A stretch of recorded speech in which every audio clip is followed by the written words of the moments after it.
welcome to Newsfeed on this 27th day of June 2022, a day that has seen Kenyans plead with the government to alleviate the high cost of living experienced within the recent times. One of the many stories we've lined up for you on Newsfeed this afternoon. Now with that said, my name is Dennis Otieno. I trust you're doing well. Welcome to the broadcast. Now on to our top story this afternoon. Nakada Regional Manager John Karisa has estimated the number of heroin drug users in Mombasa County to be 13,000. Karisa sounded an alarm, noting the need for a joint effort among the stakeholders from the state and non-state to fight the vice. Speaking during the International Day Against Drugs and Illicit Trafficking in Mombasa, Nakada Regional Manager John Karisa said that the government is working effortlessly to fight the menace. The leaders at the event attributed negligence by parents as a major contributor to the youths in the region, including in drug use, hence the plea by the Nakada boss for parents to stay woke and know their children whereabouts and who they interact with. Parenting has really contributed to some of our children engaging into alcohol and drug abuse. Kwa sababu tumewaachia paka wanaanza kama sisi wazazi tunatakana tuwe na mwelekeo, tuonyeshe mwelekeo mzuri kwa watoto, hatuonyeshi. Tuko na wazazi ambao wanatumia vileo mbele ya watoto. Sasa wale wanaona kwa hivyo basi hata mimi wacha nijaribu kwa sababu hata mzazi wangu anatumia. Wazazi wengine pia wameachilia hilo jukumu la kulea, wamewaachia walimu. So mtoto akifika nyumbani yeye hana wakati na mtoto wake. We need to have time with our children so that tuangalie zile signs ambazo zinaweza kutuonyesha kwamba huyu anaweza kuwa ako na kasoro fulani ambayo inaweza fanya mpaka yeye anaanza kujitilia madawa. Kwa hivyo vita hivi si vya taasisi moja ya serikali, ni vya serikali, taasisi ambazo za serikali, wazazi, makanisa, watu wote wa kidini, kila mtu, kwa sababu kama unavyoelewa kidole kimoja hakiwezi kuwa chao. Ukiangalia international level tuna law ambayo imepitishwa, lakini bado tunataka iboreshwe kwa sababu haijaangalia ile scale down ya mambo ya rehabilitation, mambo ya harm reduction, mambo ya wawa vijana kupata socio economic support ambayo ni kubwa sana. I am a proactive person. I will sit with all of you, and we will go through that bill, and I will personally ensure that bill is enacted into a county law so that tuweze kupigana katika vita hivi, tuwe na sheria ambazo kwamba zinatusaidia katika kupigana na vita hivi. Now, with many Kenyans crying foul of the high cost of living, Kenyans are calling on the government to intervene. Leaders argue that if the situation is not addressed in good time, it is likely to threaten national security and preparations for August 9th general elections. Our reporter Boniface Barasa is now joining us live from Kiminini in Trans Nzoia County. Good afternoon, Boniface. Kindly bring us up to speed. Good afternoon to Dennis Otieno, and we continue to pitch tent in Kiminini constituency, Trans Nzoia County, and we keep an eye on the matter that has made the national debate concerning the high cost of living. Remember, the issue has become unbearable to Kenyans. It's giving them sleepless night. Remember, at the pump, they feel the pain at the pump, at the supermarket, and the other business outlet. Kenyans are lamenting on the high cost of living in terms of food price, in terms of fuel price, as well as at the pump. It is an issue that continue. It is an issue that continue to elicit national debate. And briefly, we joined by Joseph Pepela just to get a glimpse on how this issue is. Mheshimiwa, briefly introduce yourself and tell us. We are discussing on the issues to do with the high cost of living. What do you take of the high cost of living? Thank you so much. My name is Pepela Joseph, and as we speak, life has become unbearable in this country. We feel the Kenyans are overburdened. People can't afford food, they can't afford transport, they can't afford dressing. And as we speak, every morning for us politicians become difficult. That we can't manage the pressure of life, and we feel like the government urgently needs to do something to ease the pressure that people are going through, because it's become quite difficult. Thank you, Mheshimiwa. I will ask you to join us here closer. We are discussing or keeping an eye on issue to do with the high cost of living. It's becoming unbearable to Kenyans. Who is to be blamed for this high cost of living? It is a responsibility of the government to ensure that people are safe in terms of even food security. And right now, as you clearly put it, the cost of living is very high. The government is responsible. And one of the critical contributors to the cost of living is fuel. When you look at the fuel, we look at the variables in terms of pricing. We have levies and taxes, and they contribute about 55% to 60%. So the government is obligated to look into those levies, those taxes, so that reduce the cost of fuel, that cuts across the economy to reduce the cost of living. People cannot even afford food on their table. So squarely, we blame the government. The government is the one responsible for patterns of levies, tax policies, and all that. Talking of blaming the government, you're part of this government. Now, when you talk of government you talk is executive. You need to understand when it comes to, when you look at the finance bill, it comes through the executive, which is the cabinet. This is where the president wants to implement his manifesto. And as he tries to implement the manifesto, he must do the delicate balancing. So there's something called budget policy. Budget policy is the one that drives the budget. And it comes from the president himself. So as members of parliament, we legislate. But it is government that develops policies, it's the government that implements. So it's the executive in this case. When you talk of arms, there are three arms of government. There's a parliament, which is legislation, and there's a judiciary, which is interpretation, and the executive, which is implementation. So judiciary has nothing to do with this. It's part of the arm of government, it has nothing to do with this. Parliament is only legislate. But it is the executive that is responsible, develop the manifesto, develop the policies, and in the implementation. So we are blaming the president who heads the executive arm of government. As Kenya Kwanza, how do you intend to address this issue in an event you are sent to power? We've said clearly that within 100 days of Kenya Kwanza government, our first priority is to reduce the cost of living. And how are we going to do this? You've heard us talking so much about the Hustlers Fund, the 50 billion. We have many people, many Kenyans who are unemployed. But the moment you give out these funds, these people will be contributing towards the economy. It's like startup capital. And we have even those hustlers, the Mamboga, the Boda Bodas, the Mamapima. The moment you give them funds to expand their business, you'll be improving their livelihoods. You'll be expanding their business. You'll be raising them from bottom to up. You'll be expanding the taxation bracket. And in the long run, you'll be improving their welfare, and you'll also be creating jobs. For instance, we've also talked about the issue of value addition. In line with the public partnership law, for example, like me wants to be the governor of Trans Nzoia, in line with the bottom-up economic model, we'll do value addition. Like this is an agriculture county. We produce a lot of maize, and many brokers come here during harvesting. They buy maize at a throwaway price. The farmer is suffering. But the moment you bring in private sector investors, partnership for value addition, instead of the milling of maize to be done in Nairobi, Mombasa, we want it to be done locally here. It will provide employment.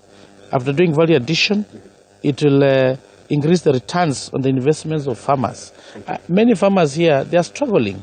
I tried farming. It's very difficult. The inputs are very expensive. Until the government comes in terms of subsidized inputs, is when we'll help the farmer to break even. I went to this country with the president, and many countries, the president is responsible to improve the welfare of his people. So the government has failed in terms of controlling the cost of living to the common farmer. Thank you. That is Dr. Chris Wamalo, Kenya Kwanza gubernatorial candidate in Trans Nzoia County. Let's also hear from Dr. Joseph Wafula, Kiminini parliamentary hopeful. Mheshimiwa, what should be done to curb this issue to do with high cost of living, just to caution Kenyans? Thank you very much, my brother. I want to also support what our incoming governor has said. Actually, the cost of living for the Kenyans right now, they are not even speaking. And they are just crying, and it's like nobody's remembering them, nobody's doing anything. My own personal opinion is that the government should put more resources and more effort on the production and productivity. Let the people work. Let's invest in production and productivity. Because if we engage our people and they're actually willing to work, if we empower them, let us support them and let them produce, then I'm very sure the cost of living will come down. Thank you. You've had it clear from Dr. Chris Wamalo, Kenya Kwanza gubernatorial candidate in Trans Nzoia governorship contest, also Joseph Pepela and Dr. Joseph Wafula. All these are leaders in their respective capacities. And remember, Wamalo plays a legislation role. Just to question him, we're trying to grill him and let us know, just to try to understand what are they doing in their capacity as leaders, rather than joining other Kenyans in lamenting and pointing and accusing finger at the government. But the point that is coming out clear, they're pointing accusation finger to the government for failing to avert this situation by putting possible measures to avert this situation. For the interest of time, I take it over to you, Dennis Otieno. Well, thank you, Boniface Barasa, for that comprehensive update. Boniface Barasa will be following up with that story and will be updating us further in our subsequent bulletins. Meanwhile, the Kenya National Union of Teachers wants the competency-based curriculums junior secondary education hosted in primary schools. According to the Secretary General, Collins Oyu, the existing infrastructure in primary schools can comfortably host the junior secondary without putting pressure on parents and Kenyans at large to put up new buildings. Oyu, who was addressing teachers during the Siaya County NAT branch annual general meeting held at Central Primary School grounds, told politicians to stop politicizing issues on teachers and education.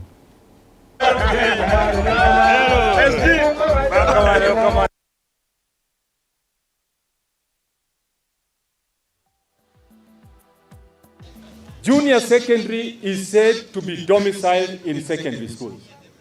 And I have a very simple question. 30,000 primary schools will exit grade 6 into grade 7. We only have 10,000 secondary schools. Is it logical that 30,000 primary schools can be accommodated into 10,000 secondary schools? It is practically impractical. Our position as Kenya National Union of Teachers, junior primary schools, and every other person will agree with us, should be domiciled in primary schools. In the same primary schools, we have teachers who are qualified to teach junior secondary schools. In primary schools, we have graduates, teachers holding master's degrees, and even PhDs. Nobody should tell us that primary schools don't have the requisite qualifications to teach junior secondary schools. Teachers who can handle junior secondary schools, and they should be handled. I'm not saying a must. They should be handled in our primary schools. If anything, class 7 and class 8 are solid infrastructures in our institutions, up to and including Central Primary School. Don't we have class 7 and 8 in Central Primary School where we are today? Don't we have those classes here? So what we are saying, we don't want to go into wastage. We have proper personnel. We don't want to confuse parents. We want our junior secondary schools to be domiciled in primary schools. And if anything, let us refer to grade 7 and 8 and 9 as senior primary. are not even junior secondary, because we know the age of those children. Elsewhere, the ODM political party has made it clear that the political party by the name Maendeleo Chap Chap is not under the Azimio coalition party. This happened while the Azimio la Umoja Mtaani team carried on campaigns in Kibwezi West, mobilizing citizens to vote for Seth Kakusie for the parliamentary seat as well as Raila for the presidential seat. Now, led by Busia Women Representative Lawrence Mutua, ODM has warned various aspirants from the Busia region who are registered under Maendeleo Chap Chap, a political party led by Alfred Mutua, against deceiving citizens on the claims that the said party is under the Azimio la Umoja coalition. Now, at the same time, Seth Kakusie, who is the only female candidate for the parliamentary seat in the area, launched his campaigns mobilizing citizens to vote for her in order for issues such as water scarcity and poor education to be solved.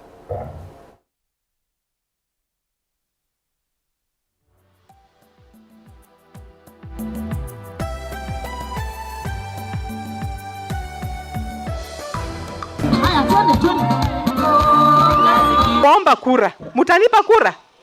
Na chama ya ODM? Mutanipatia? Mutapatia baba kura? Si mnajua baba naitisha kura? Na baba ndio ODM. Ile kiti yako na ile Azimio yako nayo ni ya presidential. Lakini yeye ndio wetu wa ODM. Tupatie baba akuwe president. Katika manifesto yangu niko na vitu 5 peke yake. Ya kwanza ni infrastructure. Infrastructure itakuwa agenda yangu kwanza ya maji kupitia kwenu. Sivyo? Mtukae chini na nyinyi mniambie ni wapi mnataka tufanye hivi. Barabara, hatutaki hii saa yote promises saa yote na hatujui barabara pesa zile zilipeanwa ziko wapi. Ile ingine ni mambo ya vijana. Watoto wetu wasome, tutafute hata scholarship. Ni mwaka gani mlisikia tumepata scholarship huku kwetu watoto wameenda kusomeshwa kama 5 hivi ama 2 kwenda ngambo? Hakuna. Siingie kwa wheelbarrow kwa sababu sisi tunashindana Kibwezi West na wheelbarrow na ODM. Au candidates wawili hata sijui jina yao, lakini mimi najua wako kwa wheelbarrow. Lakini ule candidate wetu wa haki ni ule atafanya kazi na baba kama baba amekalia kiti kama president. Now, people living with disability in Lamu County say despite the challenge of exclusion, they are up to be counted and take up the mantle at their helm in the forthcoming election. According to Ikhwan Omar, a candidate eyeing the member of county assembly seat in Komani area, he has asked the voters not to discriminate them and instead give them opportunity in leadership positions in order to represent them in the legislature. In addition, he urged voters to elect leaders according to policy and not money. Neither parties. Omar, vying on an ANC ticket under the Kenya Kwanza coalition, said he will make sure he represents the disabled people and vowed to make sure he releases them from the challenges they are going through if he will be elected come August 9 polls. For a long time, sisi kama vijana, sisi kama disability tuko nyuma, tumekuwa wenye kutumiwa negatively, lakini mimi kama kijana, mimi kama mlemavu nasema hapa ya kwamba tumeamka, sisi tumeamka, tumesema tunataka kuchukua uongozi na kutake matters into our own hands. Matupeni nafasi ya kuwahudumia kwa sababu tunajua tuko na uwezo, tuko na ability, tuko na ile mental capacity ya kuleta mabadiliko. Mkiwa mnachagua kiongozi, msiangalie nguvu ya pesa, msiangalie nguvu ya chama, bali mpime kiongozi yule unayemchagua kulingana na sera. Sisi kama jamii ya walemavu tumekumbwa na changamoto nyingi, na one of the challenge yenye tuko nayo ni kuwa hatujapata proper representation ya mtu mlemavu kuwa huko ndani kuweza kujua ni changamoto gani mlemavu anapitia.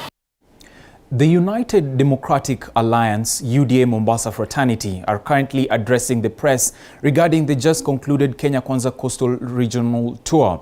At the moment, it is Hassan Omar who is speaking, so let's have a listen into that.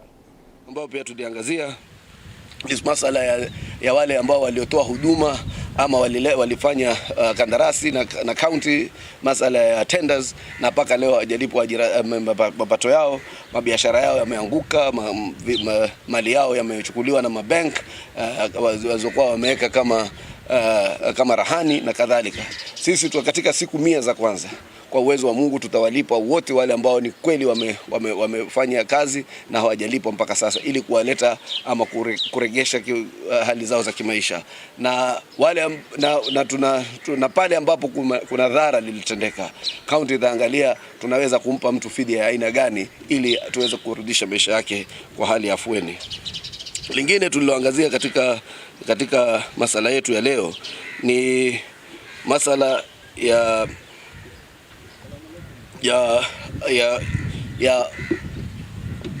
ya kudhulumu wafanyabiashara wote wa chini na wa juu, kwamba tumetoa mwito kwa wafanyabiashara wetu ndani ya Mombasa wawe ngangari, wasiogope katika muda huu, katika muhula huu. Sisi tutaweza kuyaangazia haya mambo, na sisi tutahakikisha kwamba tumeleta hali ama mazingara ya biashara ambayo yatakuwa ni ya kufana na yataweza kumulika masala ya ufanisi katika kila biashara ambayo itakuwa inafanyika katika kaunti yetu ya Mombasa.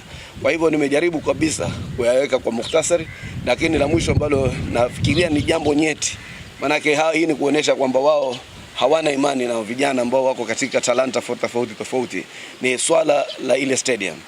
Kwa karibu miaka 5-6 leo stadium imekuwa ni shamba, imekuwa ikisemekana itajengwa, imetolewa ufadhili na stadium yenyewe imefungwa kwa muda wote huu. Sisi tutataka kuwashurutisha tujue pesa ziko wapi, na mimi kwa uwezo wa Mungu serikali yetu itamaliza ujenzi wa hiyo stadium katika mwaka ambao usiozidi mmoja.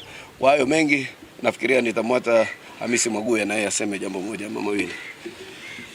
Asante gavana. Yangu kwanza ni kukemea vikali ule uvamizi.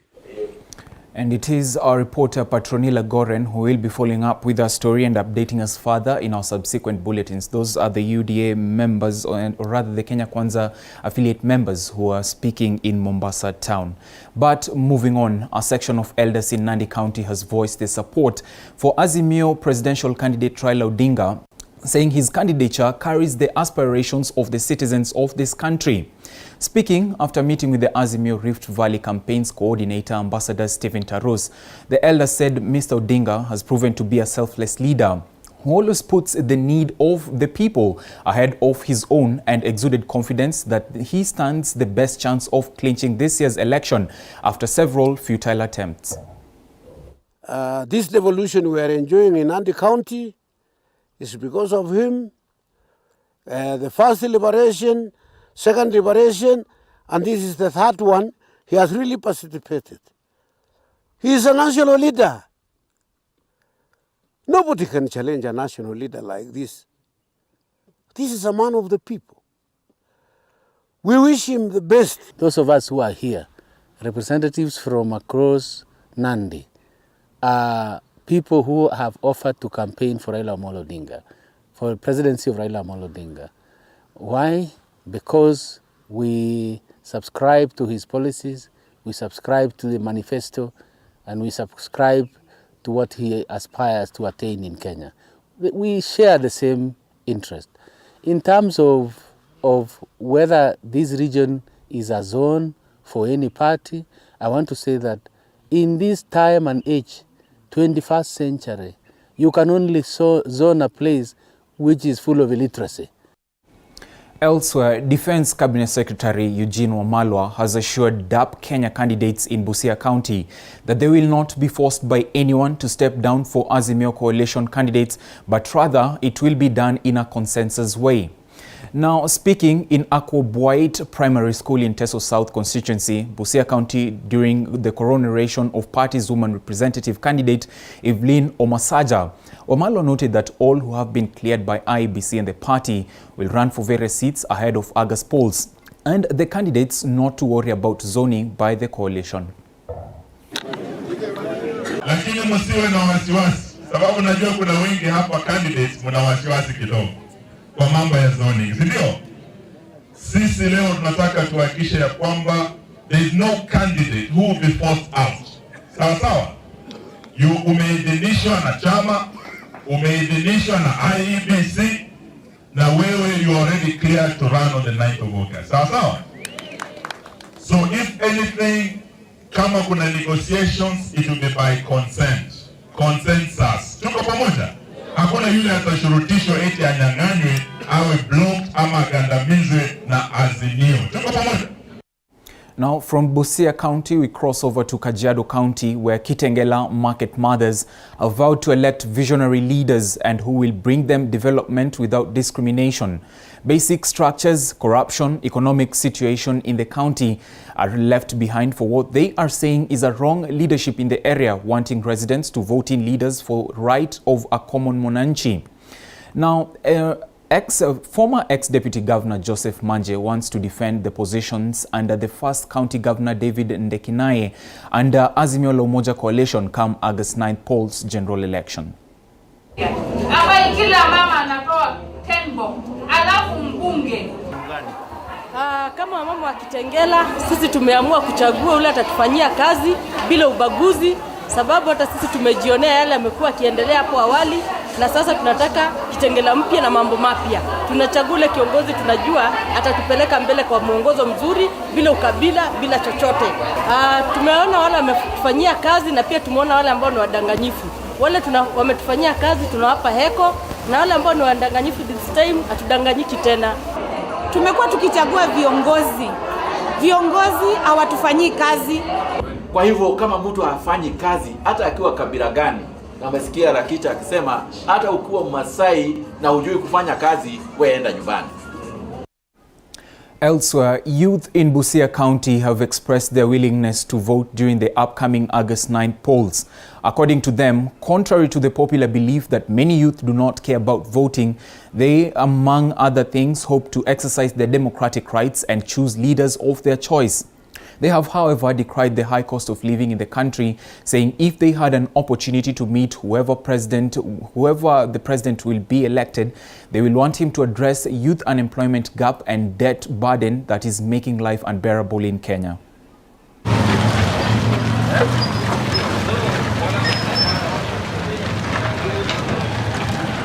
My main issue of concern is the cost of living. So I'm ready to vote for somebody that will consider that to make sure that life is affordable. The general commodities like food and all the things that I desire in terms of my livelihood, they should be made affordable. Angalia maendeleo ya vijana, kama tupate kazi, ajira, vitu kama hizo, ama mikopo ya kujiendeleza kimaisha, mambo kama hayo. Alafu pia na hii swala la madeni. Unajua madeni ndio inafanya ushuru inapanda juu, unapata hali ya maisha imepanda, vitu vinapanda. Sasa kama naweza kutatua hali ya madeni, hiyo ndio rais tunayemtaka hapa Kenya. Kuingia kwa ofisi kama mimi mtu wa chini, natamani sana arudishe bei ya vitu, haswa mafuta yenye sisi tunatumia, na angalia akipunguzia mafuta na shukuru. Now, from the search of visionary leaders to human to wildlife conflict, where herds of elephants have invaded Sokoke ward in Ganze constituency, affecting the lives of the local residents. According to the residents, the elephants that are suspected to be from Savo East National Park are destroying crops and endangering the lives of school-going children. The residents are now calling on the Kenya Wildlife Services to intervene on the matter and quickly resolve it. Ndovu akipungua kidogo, ngamia, ng'ombe. Imekuwa kama pattern. Lakini cha kushangaza kikubwa sana, sisi tuko na maafisa wa KWS. Maafisa wetu wa KWS wanalipwa mshahara na ushuru wa wananchi hawa wa Mlima wa Ndege na wa Kenya. Lakini cha kushangaza, afisa wa KWS atapigiwa simu kwamba ndovu ameonekana mahali na amehatarisha maisha ya watu. Kama juzi kidogo ndovu mmoja auwe mtoto wa shule pale Mriachakwe, juzi tu kwa mkia jana. Lakini maafisa wa KWS watafika, watatulia mpaka wakifika pale ndovu ameenda. Wakina mama wa Kilifi tumechoka. Tumesumbuliwa na hawa ndovu. Wakina mama hawawezi kwenda kulima. Wakina mama hawawezi kwenda kutafuta maji. Na hatuwezi, wanashindwa hata kwenda kutafuta kuni. Maanake kuni lazima uende msituni, na lazima uende wakalime, na lazima watafute chakula. Na ikiwa tutakaa nyumbani, maendeleo yatakuja vipi? Najib Balala kutoka hapa kwetu anaweza kuacha sisi tunasumbuliwa na ndovu, na yeye yuko hapa anapiga kawalahi ofisini akikaa tu bila plan. Kwa sababu mimi naongea na maofisa, hata sasa ameniambia wiki ijayo wanakuja, lakini kila siku wiki ijayo. Sijui tulikuwa hapa na DC. Alisema wiki ijayo ambayo ni wiki hii. Sasa afisa kama ameitwa kule kwa mazungumzo, sikuja maafisa wengine.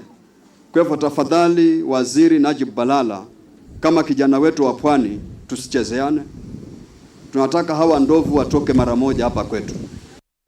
Now, from the story in Kwanza constituency, we are due a short break, but don't go too far. When we come back, we'll be giving you more news as well as some sporting action, so stay tuned.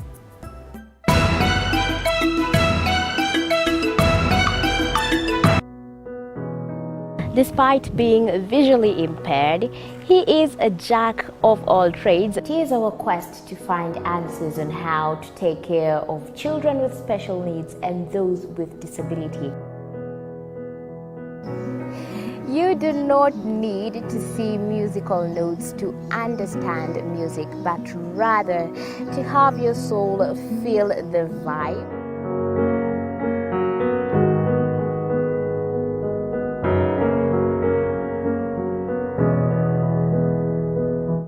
Actually, for us to make a wheelchair, we have to take measurements of the user. After doing my assessment, I get to know the parent, I get to know the heaviness she's carrying. Disability comes at different stages of life.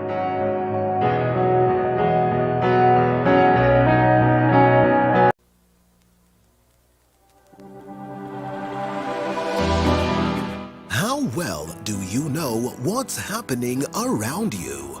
Morning Cafe with heated political debates. Baraza la Siasa. Hiyo kitu azungumzie, angalie hali ya maisha ya watu. Informative health discussions. Business, farming. Tasty Wednesday, Fitness Thursday, and Feel Good Friday with amazing DJs, celebs, waimbaji, kuna comedians, alafu kuna wajinga. and music bands every Monday to Friday from 6 a.m. to 9 a.m.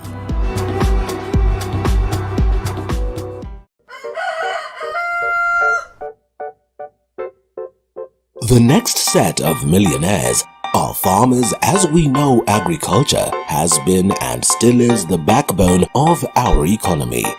As we traverse the different counties to meet different farmers, we ensure to get the story of how they started farming and even how they continue to penetrate the market and overcome the challenges. Hapa, the reason why niliweka goose na si ducks. Goose, they are very easy to maintain. A lot of farmers keep on calling, inquiring whether you're supposed to raise some seeds in the nursery or you're supposed to do them directly in the field. The greenhouse helps us control the temperature because the temperature needs to be between 28 to 32 degrees. Walk this journey with us every Sunday at 6:30 p.m. It's no secret, construction ain't cheap. But how do we make it affordable? Different individuals are finding ways of cutting down cost by use of pre-stressed slabs other than reinforced concrete, recycling plastics to make pavers. The brick is stronger, it's cheaper, and it's lighter. And recycling the various unions. And through the county assembly, they made sure 10 million was set aside for their promotions. This staff did this to ensure that they are promoted according to the schemes of service. They are simply seeking their rights as workers. So through the county assembly, we had 10 million approved. As we speak, the reports we have is that no promotions have happened. And we know the person who is charged with this task of issuing promotion letters is the County Public Service Board. The officers have applied. They lobbied through their unions to get the 10 million, but they do not have letters. And what we are receiving are excuses and explanations from the county government, especially at a time when we know that the financial year is coming to an end. We do know the financial year is coming to an end very soon. This is money that was apportioned in this ending financial year. So these workers have no option but to wonder amongst themselves, because there's no vacuum amongst us. They are human beings. They have to speculate if they are money meant for promotion. And remember, these are junior workers. These are not workers in the management positions. They are wondering if the executive, or is it the County Public Service Board, where has the money gone to? Because they were able to lobby for this 10 million, and up to now, the year is ending without a single promotion of all workers. Maybe you can explain to us how many workers were to be promoted, and what is the state of the hospitals now? Thank you. I will start with the state of the hospitals. Today we are picketing, or rather protesting, and we intend to do this every other day until we get those letters from the County Public Service Board. And why we are doing it every other day is because we can see the financial year is quickly coming to an end. So as we speak, it is unfortunate that we have had to do a boycott of services. And it's not just a boycott in the main hospital. This is a boycott that is cutting across the level 4 facilities, because the promotion of workers does not only limit those who work at the level 5. We have our colleagues who work even in health centers and in the level 4s and the level 3s. This is a boycott that we will slowly and surely graduate into a full-blown strike if we do not have the county government and the County Public Service Board telling us why, despite having the money, they are yet to issue letters of promotion to their workers. So are there negotiations held between the KMPDU and maybe the county government? Yes, indeed. We've had a series of negotiations. A series of negotiations that I would say spans from last year, early last year. In these meetings, we have always received promises. One big challenge that we've always encountered as we do these negotiations is lack of funds, or unavailability of funds, as we have always been explained to. So from one meeting to the other, this has often come up. And therefore, we decided that we shall follow the paper trail. Where does the money come from? Through who does it come? We went to the county assembly, and it is there that the departments have to present their budgets to the county assembly. As we know, the importance of public participation in this country. So after the public participation by the representatives in the county assembly, that money is available to be used for whatever it was budgeted for. So we made sure, as the department was making their promotions before submitting to the county assembly, this was done. And that is how we knew the 10 million was approved shortly thereafter. And now we cannot explain, we can only wonder where this money has vanished to. Because if it was truly there, then right now we would have workers receiving their promotion letters, workers who have stagnated for years. So maybe lastly, tell us, when you say promotion, do you mean review of salaries, or what do you mean exactly? When we say promotion, a little part of it involves review of salary. That is why money is involved. Usually the salary review is in figures of 5,000, sometimes 2,000, and a maximum of 10,000. Now, the other aspect of it is what we call redesignation.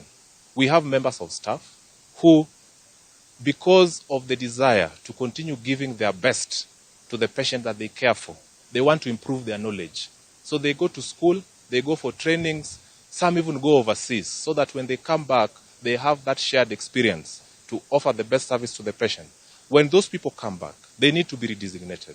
So long as they have gone through some training that is beneficial to the patient, they cannot obviously come back at the same point they began. So that also includes the aspect of promotion. So we also have redesignations. We also have members of staff, and this cuts across, who have been on contracts, and on locum. And these people, their aspect of promotion comes in when they are absorbed into the schemes or into the system, because you realize there's a huge shortage of nurses in the hospitals, a huge shortage of doctors and clinical officers. So we want those staff who have been put on locum, those who have been on contract, they also need to be promoted, at least to become a permanent employee of the county, or at least the terms of the contract to be revised in a manner that that officer is still motivated to serve the citizens. So that is the three aspects of promotion that we are considering. And these have been captured in reports done by the department and are present here with the county public service. For how many years? The promotions have not happened. It's usually an individual matter. So you find that there are those officers who have not been promoted for 5 years. There are those who have not been promoted for 3 years. There are those officers also who have not been promoted for more than 10 years. Actually, most recently, we've had senior nurses, we've had senior doctors, senior clinic officers resigning at positions whereby if you have been working, for example, for 20 years and you had another employee coming in after you, perhaps they are hired at a higher job group because they came in afresh. But for you who has been in the county system for all these years, you might be shocked to see that whoever is coming in new is hired at a higher job group, yet you are supposed to supervise this individual. How does that happen? So we see cadres, people resigning, nurses, doctors, and clinical officers at low job groups because they've been in the system for years, such that even a new officer who is fresh from school or fresh from graduating sometimes comes at a higher job group to surpass someone who has been delivering services to the county for more than 10 years. It is not fair. It is not human. Thank you. That was the chairman, KMPDU Lower Eastern, Charles Okumu, who was giving us an update of the status of the protest of the doctors. Just to add up, many government hospitals in Machakos are facing shortage of drugs. Now the health workers are complaining about promotions. It's a matter of wait and see. Just that from Machakos, back to your studio. That is our Machakos-based reporter. He goes by the name Dennis. He will definitely be following up with the story and will be updating us further as it develops. We can only hope the plight of the medical practitioners are going to be tended to with immediate effect. But moving on, key stakeholders from the Ministry of Tourism and other government departments have inspected the construction work at the multi-billion Ronald Ngala Utalii College in Kilifi County. Now, the facility that has costed taxpayers more than 13 billion shillings is set to provide tourism and hospitality courses. The college that will provide employment and also boost Kilifi County's economy is expected to be commissioned by President Uhuru Kenyatta next month. We've been together in this journey since January this year when we met here with the chairman of NDITC, PS Kibicho. And you remember that we made resolutions that the college will be ready by June. But as you've been told by the MD, our MD of Tourism Fund, there were delays in disbursement. And I want to assure you that before the end of July, actually we are aiming at July 15th, we should have the president visit this site to be able to give out admission letters to the first students that would have been admitted by this college. Maybe this is one of his flagship projects. How key are they in terms of transforming the life of people? As you are aware, the government since 2013 has invested in Coast Province over 6 trillion shillings in infrastructure projects and other areas of development. Now, the Ronald Ngala Utalii College goes a long way in supporting the local community that believes in tourism. You know that tourism is our main source of income in Coast Province. So if this college is ready, we want to be able to admit from the lowest cadre of people who can work in hotels supporting industries or tourism industry to the highest level of degree. In fact, it was our hope that if this college was ready in good time, then we would have been able to even supply workers to the World Cup. Yeah.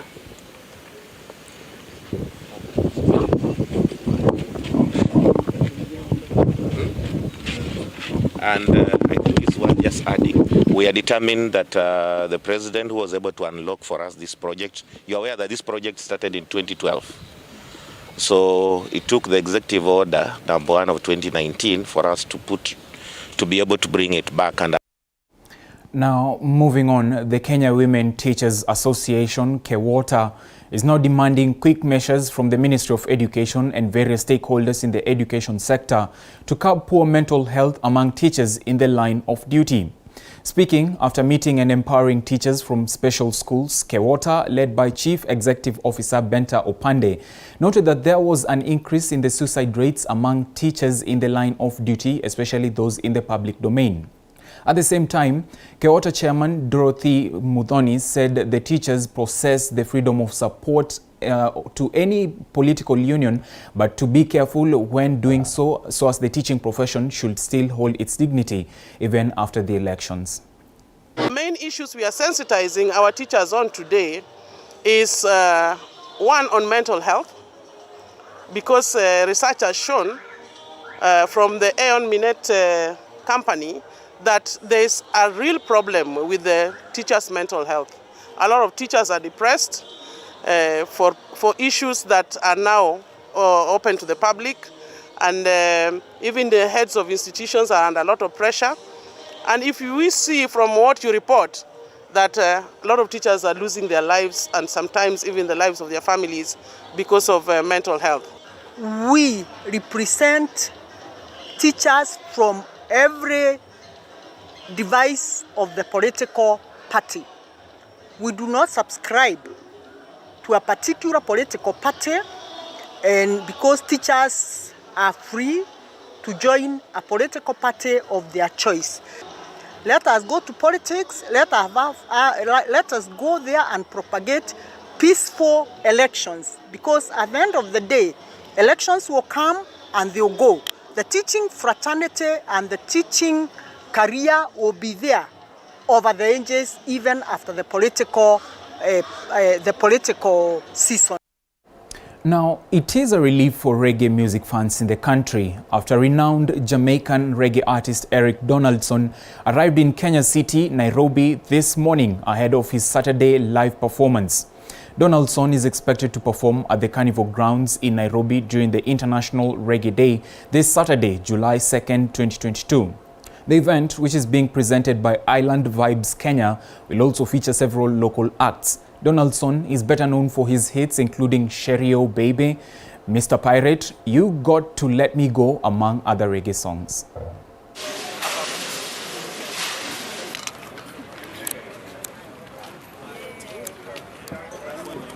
Well, my name is Eric Donaldson and I have a lot of songs that I know the people love. I hope I draw the type of songs that are on the people's mind so I could get them close to enjoy the show, you know. Yeah. Sometimes you do some show in some different place and you do some songs that is not familiar with the ears of the people. Yeah. So sometimes it sure work out, but you don't get that amount of applause that you're good. So if these songs that I'm going to sing is on the lips and the minds of the people, then everything going to be okay. Okay, well, right now it's thrilling to me because it's just like any other country that I go where the people them really accept me and love the music, you know.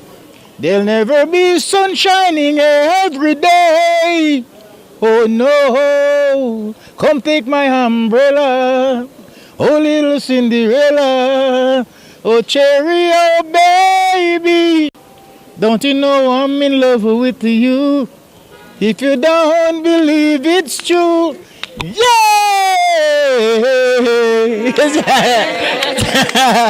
Yeah man, I am inviting each and everyone. I don't think I should invite anyone. I think you already invite me here. So you are here ready for me. Yeah, Eric Donaldson, the legendary, will be performing at the Carnival Grounds this Saturday from 6